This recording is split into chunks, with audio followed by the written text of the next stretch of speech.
Bienvenue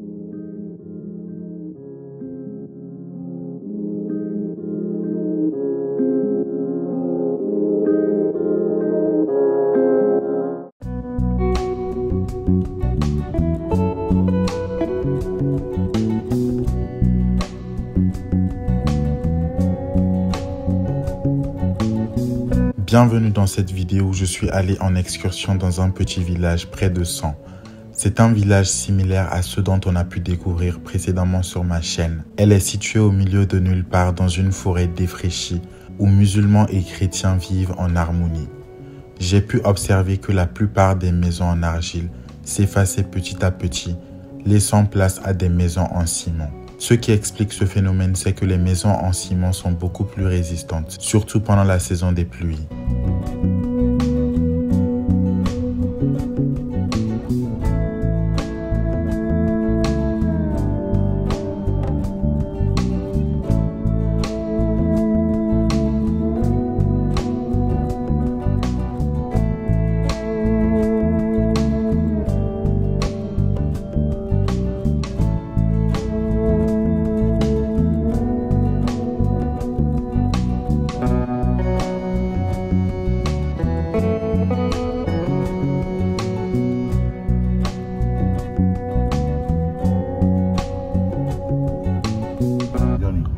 Cheikh Amadou Tidiane, Cheikh Amadou Tidiane Dodo. Awane taro kaburu. Cheikh ne Amala ndo fenedo. Mbuye wodo. Awako garabara.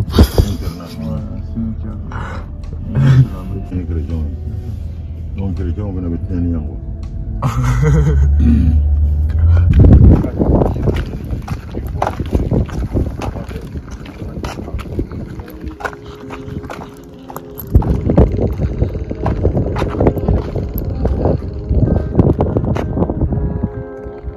Sur le chemin de notre retour, nous nous sommes arrêtés sur un ancien barrage pour observer le paysage et en profiter au maximum.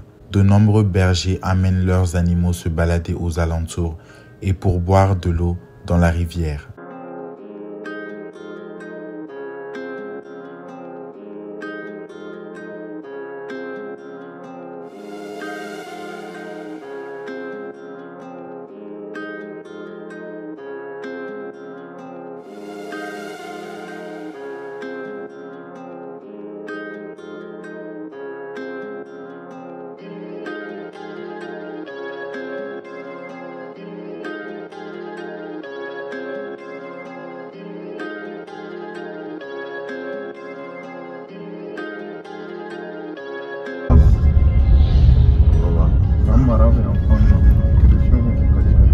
Ah oui, tu as raison. Allez, ça est chrétien, ils sont pas. Ah oui, oui, chrétien, on est pas mal. Ah oui, oui, bon chrétien, on est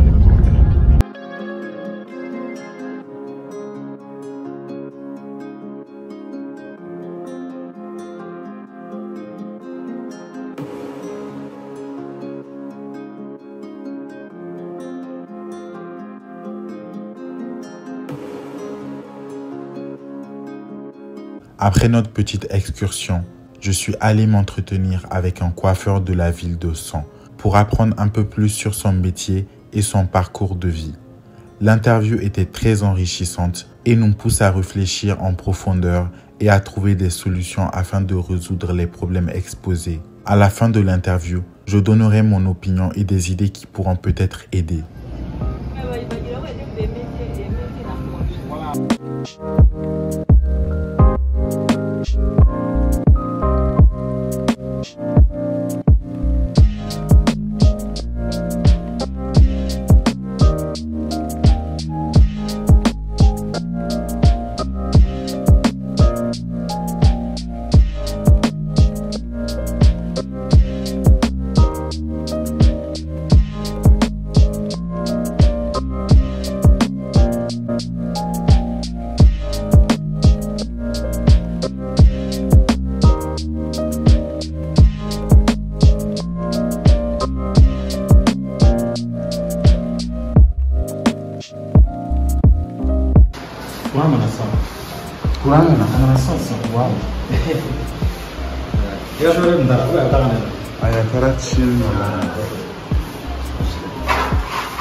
An ni sɔgɔma fɔ.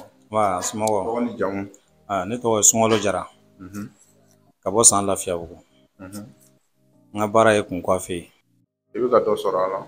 Bon, an bɛ se k'a fɔ an bɛ dɔ sɔrɔ parce que an ka musaka ye min ye kuma dɔ an b'o sɔrɔ kalo la.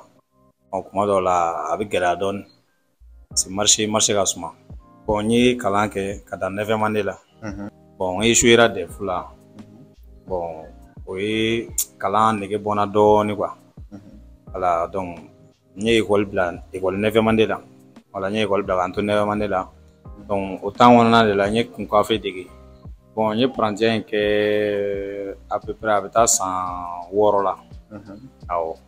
Est-ce que i ka patron de y'i labila wa e yɛrɛbakun de y'i yɛrɛ ta i sera wa jumɛn? Bon, patron ye n labila parce que wagati dɔ sera a ko sisan n tɛgɛ jɛra. Donc ko yɔrɔ bɛ se ka ɲini ka di yan n ka to k'an débrouiller. N ko problème t'a la. Magasin de i b'a sara joli? Bon, magasin n bɛ to k'a sara kalo o kalo 2500. Kalo la i b'o sɔrɔ? Bon, kuma dɔ la a ti sɔrɔ dɛ. I b'o sara cogo di? Bon, o dɔw la an bɛ jɛ o kɔ o kalo la. Bon, parce que sotigi fɛnɛ a b'a dɔn n ye quoi. Ni kalo min ma sɔrɔ, kalo dɔ in n b'a fila koron k'a fara ɲɔgɔn kan k'a d'a ma. Par exemple sisan i b'a sɔrɔ journée kɔnɔ ni e ka sɔrɔta bɛnna 1500 ɲɔgɔnna ma. Bon, i bɛ taa sɔrɔ minnu bɛ so fɛnɛ olu b'u débrouiller komi n kelen tɛ yen. Muso b'i bolo? Bon, n ye muso ta komi n ma muso ta parce que n ye maminɛ de kɛ. Voilà, donc n somɔgɔw b'u débrouiller so. Bon, hali ni ma fɛn sɔrɔ kalo min na ka di u ti kuma mais suffit n yɛrɛ ta n ka se ka to ka n yɛrɛ saniya n ka baara kɛcogo la quoi. U kɔni u b'o n to o cogoya la. A bɛ daminɛ joli de la n'i bɛ kun coiffe modèle la? Bon, kun coiffe yan nɔ a ti wari b'a la parce que yan nɔ simple ye 40. Bon, n'i ko modèle i n'a fɔ TI ani modèle dɔ ninnu olu ye 300 ye 60. Bon, an b'a kɛ o condition na kun di fana o ye 40 mais dɔw tɛ sɔn 40 yɛrɛ la. Donc kuma dɔ a bɛ ɲɔgɔn sama a la quoi. Est-ce que aw yɛrɛ dama cɛ aw bɛnnen dɔn wa? Bon, coiffeur yɛrɛ dama tɛ u bɛnnen tɛ. Yɔrɔ caman na prix falenna. Bi coiffure yɛrɛ k'a daminɛ même simple o 500. Awɔ. Yɔrɔ bɛɛ. Parce que ɲɛ b'a la Bamakɔ yɔrɔ dɔw bɛ yen o b'a fɔ an ɲɛna 3000 francs. Simple 3000 francs. C'est ça, c'est ça. Bon, anw fɛ yan nɔ i b'a sɔrɔ ni ne ye n ta kɛ 250 simple n'a tigi ko bon k'ale tɛ se k'o di ne ma k'a bɛ taa lajɛ yɔrɔ n'a taara yɔrɔ wɛrɛ sisan olu bɛ se k'a coiffer 200 dɔw yɛrɛ b'a fɔ ko ni wari t'a bolo k'a ka taa ka na kɔfɛ. Donc o de ye anw ka baara la gɛlɛma ye san dugu kɔnɔ yan. An ka baara ka gɛlɛn san dugu kɔnɔ yan ka sababuya kɛ coiffeur yɛrɛ dama u tɛ ka ɲɔgɔn minɛ ka ɲɛ. Est-ce que aw bɛ ka kuma fɔlɔ? Bon, an kun y'a laɲini ka kuma mais minnu ko k'u ti don kuma in na olu de cayara ni minnu ko k'u bɛ don yen. Donc o de y'a to fɛnɛ an bɛɛ y'a to an cogoya la an sigira an bɛ k'an débrouiller n'an ye min sɔrɔ an b'o k'an ka musakaw ye. Mais kuma dɔ la dunan kelen kelen minnu bɛ bɔ dugu kɔ kan ka na don dugu kɔnɔ olu bɛ se ka i b'a tigi kun coiffer a dɔw yɛrɛ bɛ yen u bɛ na k'i k'u entretien dɔɔni kɛ dɔrɔn olu bɛ se ka 1000 ɲɔgɔnna d'i ma yɛrɛ parce que olu bɛ kun coiffer valeur dɔn yɔrɔ wɛrɛ quoi min ni anw fɛ yan tɛ kelen. Donc o kɔni kuma dɔw la o b'an sutura kosɛbɛ. Est-ce que tuma dɔ la journée couture i bɛ se ka sigi ten hali mɔgɔ kelen kun coiffer? Bon, journée couture a bi kɛ komi parce que i b'a sɔrɔ n'i ko i ma mɔgɔ kun coiffer a ti faamu dɔ bɛ na e fɛ k'i k'a kun kɔrɔbɔ. Bon, kɔrɔbɔli y'an fɛ yan c'est 200 francs 200 francs. Mais n'i ye kangaji dɔɔni mɔn a ɲɛda ninnu na ka a ɲɛda nettoyer ka ɲɛ o ye 200 francs. Voilà. Donc kuma dɔ la journée kɔnɔna na i bɛ se ka o ɲɔgɔnna 2 sɔrɔ. Donc ni coiffure 2 sɔrɔla ka fara o kan i b'a fɔ ala ni ce quoi parce que i ye dɔɔni sɔrɔ quoi. Voilà, mais ni marché ko k'a bɛ na don min bon i b'a ye kuma dɔ la i bɛ se ka mɔgɔ 5 mɔgɔ 6 fo ka yɛlɛ mɔgɔ 10 ɲɔgɔnna na i b'o sɔrɔ tile kɔnɔ 40 jate la ou bien 50 la quoi. Voilà, donc gɛlɛya jumɛn b'i kan bi? Mun bɛ k'i tɔɔrɔ yɛrɛ? Gɛlɛya min bɛ ka ne yɛrɛ kɔni degun o ye courant ko n ka baarakɛminɛnw ɲɛnama ko olu de bɛ ne yɛrɛ kan sisan. Parce que ni baarakɛminɛn ɲuman b'i bolo i mago bɛ électricité min na k'u ka baara kɛ n'o ɲuman b'i bolo donc a mana kɛ cogo o cogo i b'i débrouiller quoi o la hali ni kalo sara i ti degun kalo sara ko la quoi. A baarakɛminɛn ninnu a bɛ daminɛ joli de la? Bon, sisan chargeable bɛ ka bɔ machine chargeable bɛ ka bɔ o bɛ machine charger i b'a bila i kɔrɔ o machine no a bɛ daminɛ joli la a prix ye 2000 dɔw b'a feere 2000 ni 500 voilà ani mun bon ani ni lamukala ani lamu ani chiffon ani an bɛ satin min murugu mɔgɔw la ani peignoux ani petit savon ni madar ninnu ani alcool ni eau de javel ni fɛn ninnu olu bɛɛ b'a la quoi voilà an bɛ baara kɛ n'olu ye machine kɔni prix chargeable mais min tɛ charger filement o ye 1900 dɔw bɛ 1000 dɔw bɛ 900 dɔw bɛ yɛrɛ 1000 ani 400 mais machine min ko binɛ yɛrɛ la bi o ye machine 2000 ta ninnu min bɛ charger o bɛ san joli kɛ bon ne kɔni ye dɔ san depuis 2021 o bɛ ne bolo hali sisan a ma tiɲɛ a bɛ baara kɛ awɔ a nafa dun bon machine chargeable nafa n tɛ se k'a fɔ ka ban n tɛ se k'a fɔ ka ban mun ni mun parce que i b'a ye n'a chargera sisan a bɛ se ka tile kuturu bɛɛ kɛ ou bien tile 2 bɛɛ kɛ i bolo hali ni courant tɛ i bɛ débrouiller n'a ye puis sakɔrɔ a baara ka teli ni dɔ ninnu ye quoi a baara ka di i bɛ mɔgɔ kun kɔfɛ n'a a t'a tigi tɔɔrɔ donc i bɛ se ka n'a y'a minɛ ka ɲɛ a b'i nafa quoi a bɛ ko caman kɛ parce que a bɛ kunkolo kɔfɛla tɛ degun a bɛ ka min kun kɔfɛ o tɛ degun a ka fɛgɛ fana quoi et puis encore k'i permet ka to ka fili ta ka taa yan fɛ o t'ale la quoi o de y'a nafa yɛrɛ voilà sisan i ka ventilo ninnu i bɛ k'o marché cogo di bon ventilo in n y'ale sigi panneau de kan i komi aw yɛrɛ ɲɛ bɛ batiri dɔ la aw kɔrɔ yen voilà n y'ale sigi o de kan sotigi de ye nin kɛ wa e de y'a kɛ bon ne de ye nin kɛ sotigi ko k'ale ka côté nin na ni min kɛ yɔrɔ la donc ni min bɛ n ka baara kɛ pour que n ka se ka n ka baara kɛ dɔrɔn n ka o kɛ quoi n'i bɛna bɔ dun bon n'i bɛna bɔ n bɛ taa ni n ka panneau ni n ka fɛnw ye i dontɔ so la i ye caution sara o bɛ na nin b'a bolo sisan i ye yɔrɔ min tiɲɛ n'i bɛna bɔ don min a bɛna i ka yɔrɔ tiɲɛnenw lajɛ n'a sɔrɔ o bɛ dilan hakɛ min na u b'o prix ta i ka wari la donc i ka wari tɔ bɛ segin i ma ni tɔ t'i ka wari yɛrɛ kɔ o y'o bannen ou bien n'a sɔrɔ i bɛ dɔ fara o wari kan pour que a ka se k'a ka so kɔnɔna dilan a k'a sago ye i b'o fana kɛ quoi voilà ne bɛ so in kɔnɔ yan 2020 ka se sisan ma san 3 parce que n ye yɛlɛmana y'ale 23 décembre 2020 o y'a sɔrɔ san banna ka ban voilà ka na se 2023 ma an filɛ juillet de la ou bien an bɛ juillet de la voilà e yɛrɛ bakun bɛ bon ne yɛrɛ n bɛ taa 25 ans na ne ye 25 ans heure jumɛn de bɛ jigin bon ne bɛ jigin kuma dɔ 22h o y'a ni marché bɛ yen mais ni marché tɛ yen pepewu ni n segin n'o tan 21h30 n bɛ taa so voilà mais n bɛ se ka na sɔgɔmada fɛ 6h ou bien 7h donc pour que sɔgɔmada joona fɛ kelen minnu bɛ tɛmɛ n k'olu sɔrɔ quoi donc o bɛɛ b'a la mais ka taa 6h la ka taa se 22h ma o kɔni ye n ka jigin heure 22h pile bon baarakɛyɔrɔ in kɔnɔ yan n kelen de bɛ yan mais n dɔgɔkɛ bɛ yen ka fara n kan kuma dɔw la parce que voilà ale fana bɛ se bon a b'a débrouiller a tɛ se kosɛbɛ e de bɛ k'a kalan voilà i comme si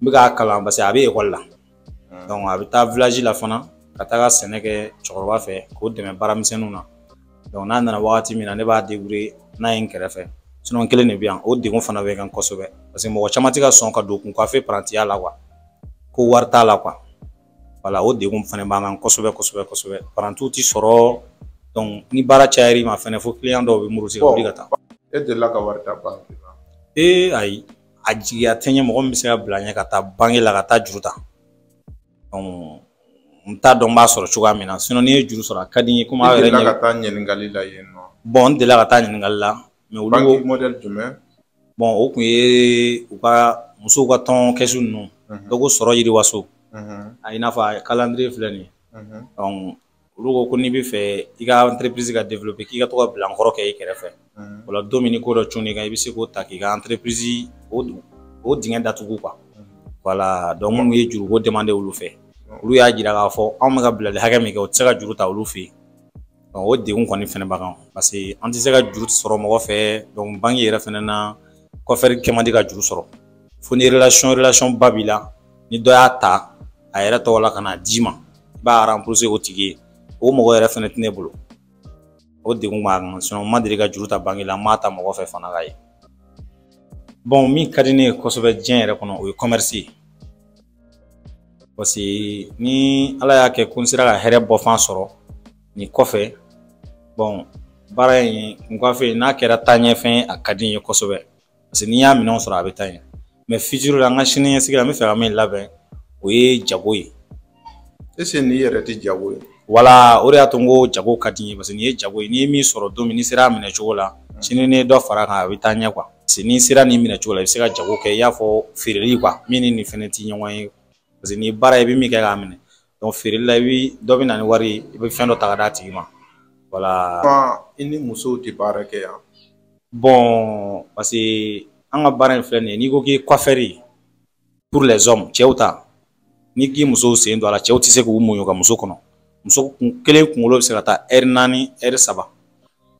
Bon ni n ko musow sisan sisan parantiya la kofelikɛ yɔrɔ la npogotigininw bɛ yen awɔ bɛ senw tereke awɔ ka gomasiw kɛ ɲɛda la awɔ olu fɛn sugu parce que ne yɛrɛ y'a ye Bamakɔ an yɛrɛ b'a kɛ an b'a wari sara awɔ an bɛ taa an bɛ wari mun bɔ a ka ca ni 2000 ye awɔ don kelen. Bon o baara in i filɛ k'o min fɔ anw fɛ yan nɔ a sɔrɔ man di parce que musow yɛrɛ bɛ maloya n'a ye u tɛ sɔn a ma maloya n'a ye kosɛbɛ. Ka maloya mun kama?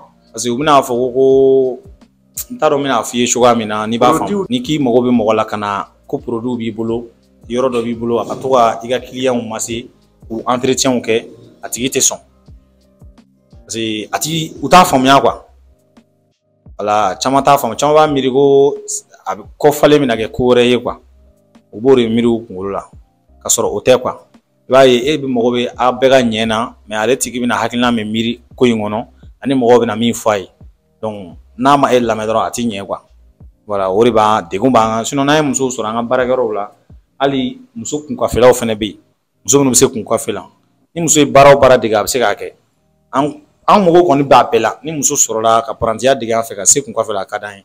Est-ce que n'i y'a sɔrɔ ni dɔ nana est-ce que i bɛ sɔn? Ne bɛ sɔn parce que n'i y'a ye n ko n bɛ sɔn n'a sera baara la fana ne ka tɔgɔ duman ye a bɛ se ka hɛrɛ fana lase ne ma don dɔ bon ni kunkɔfɛ kɔni ka di mɔgɔ o mɔgɔ ye k'i bɛ fɛ ka don kunkɔfɛ la ne b'a f'i ye i k'a ɲɛɲini kosɛbɛ i ka se kunkɔfɛ la client nɛgɛ cogo ɲuman i ka so la client kunbɛliko ɲuman i ka so la donc ni ser'o la kunkɔfɛ a bɛ nɔgɔya i bolo et puis encore yanni i ka don kunkɔfɛ la i k'i yɛrɛ kɛ mɔgɔ sanuman ye kuma bɛɛ hali ni safunɛ sɔngɔ t'i bolo i ka kɛ mɔgɔ ye i bɛ fini min don o ka jɛ quoi ani n'u donna la mɔgɔ min fɛ n'a bɛ baara la cogoya min na u k'a lajɛ a bɛ ka baara kɛ cogo min na u ka se o minɛ cogo la n'a a tɛ yen nɔ n'u bɛna baara kɛ u fana ka baara kɛ o cogoya la voilà o kɔni bɛ ne fɛ k'a fɔ minnu bɛ fɛ ka kunkɔfɛ fana kalan sini k'a dɔn k'a k'u ka baara ye n'u sera k'o faamuya o fana ka ɲi a baara la kosɛbɛ o kɔni ne ka hakilina ye k'a fɔ olu fana ɲɛna. Ok bon kuma laban min bɛ ne fɛ k'a fɔ an nana ɲininka n ka baara kɛ cogoya la bon a diyara n ye kosɛbɛ parce que mɔgɔ min bɛ se ka n'i ka baarakɛyɔrɔ la k'a ka ci bila ka na i ɲininka i ka degun na ani i ka tɔɔrɔ min b'i ka baarakɛyɔrɔ kɔnɔ ani i bɛ ka min traverser i ka baara kɔnɔna na ani mɔgɔ min bɛ fɛ k'i lataaɲɛ i ka baara kɔnɔna na donc o tigi sara tɛ o ne kɔni b'aw fo kosɛbɛ voilà o foli de bɛ ne bolo n b'a fɔ ko ala ka aw ka baara yiriwa aw bolo ala ka kɛnɛya d'aw ma voilà o folikan bɛ ne bolo. En réalisant mes interviews à 100, j'ai remarqué que la plupart des personnes que j'ai interviewées se retrouvaient à travailler dans leurs domaines respectifs après avoir échoué l'examen du brevet. Le taux de réussite à cet examen dans la ville de 100 n'est que de 30%, ce qui est extrêmement faible. Étant donné que ces jeunes ont un accès limité à l'éducation et ont des difficultés financières, ils finissent souvent par abandonner leurs études. Étant jeunes et vulnérables, ils choisissent la voie facile, qui est de gagner de l'argent rapidement. Ce qui en soi n'est pas une mauvaise chose si on regarde les choses de façon plus positive et optimistique. Ce que je propose dans le cas du coiffeur, c'est de continuer à travailler pendant quelques années jusqu'à ce qu'il ait assez d'argent pour développer son business. Ensuite, il devra refaire son salon tout en se conformant aux standards de la ville de 100, qui est un village moins sophistiqué et à faible revenu. Ne pas trop moderniser son salon lui permettra de moins dépenser dans la rénovation et à ne pas trop augmenter ses prix pour matcher avec les revenus de sa clientèle. Ensuite, je lui conseillerais d'embaucher les autres coiffeurs de la ville pour récupérer le monopole total sur le réseau de coiffeurs à 100. Je lui conseillerais de continuer à se développer à 100 uniquement et à ne pas aller à Bamako, car le marché y est déjà saturé et il aura plus d'opportunités à 100. L'idée de faire association avec les femmes de la ville afin d'offrir des séances de manicure, pédicure et gommage est une excellente idée et est un bon moyen pour se diversifier et évoluer avec son temps. Le regard des gens a tendance à mettre des bâtons dans les roues de plusieurs personnes, notamment dans la société africaine. Mais ce qu'il faut retenir, c'est que les on-dit importent peu. Et si on se limitait à ça, alors on passera à côté de beaucoup d'opportunités précieuses dans la vie. En conclusion, on peut vivre et prospérer du métier de coiffeur au Mali. Tout ce qu'il faut, c'est beaucoup de patience et de courage. Et je pense qu'il est déjà muni de ces qualités clés qui l'aideront à se développer. Merci d'avoir regardé cette vidéo. Likez, partagez, abonnez-vous à ma chaîne. À bientôt pour de nouvelles vidéos.